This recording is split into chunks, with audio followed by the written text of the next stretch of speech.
রাজ্যের মুখ্যমন্ত্রী থালাপতি বিজয় ঘোষণা করেছেন রাজ্যে মোট 919টি মদের দোকান বন্ধ করা হবে।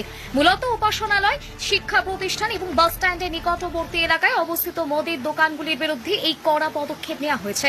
রাজ্য সরকারের পক্ষ থেকে জানানো হয়েছে সাধারণ মানুষের নিরাপত্তা, শিক্ষার পরিবেশ বজায় রাখা এবং সামাজিক শৃঙ্খলা রক্ষার লক্ষ্যে এই সিদ্ধান্ত গ্রহণ করা হয়েছে। বিশেষ করে স্কুল, কলেজ ও ধর্মীয় স্থানের আশেপাশে মদের দোকান থাকায় দীর্ঘদিন ধরেই সাধারণ মানুষের মধ্যে ক্ষোভ তৈরি হচ্ছিল।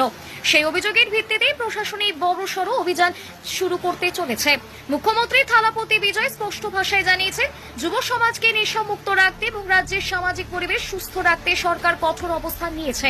ইতিমধ্যেই সংশ্লিষ্ট দপ্তরগুলিকে তালিকা প্রস্তুত ও দ্রুত ব্যবস্থা গ্রহণের নির্দেশ দেওয়া হয়েছে বলে সূত্রের খবর। তামিলনাড়ু সরকারের এই সিদ্ধান্তকে স্বাগত জানিয়েছেন সমাজের একাংশের মানুষ। তবে ব্যবসায়ী মহলের তরফে মিশ্র প্রতিক্রিয়াও সামনে এসেছে।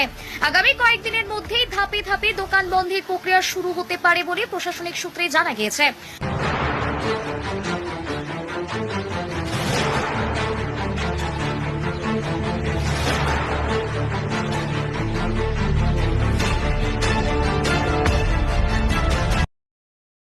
দক্ষিণ ভারতের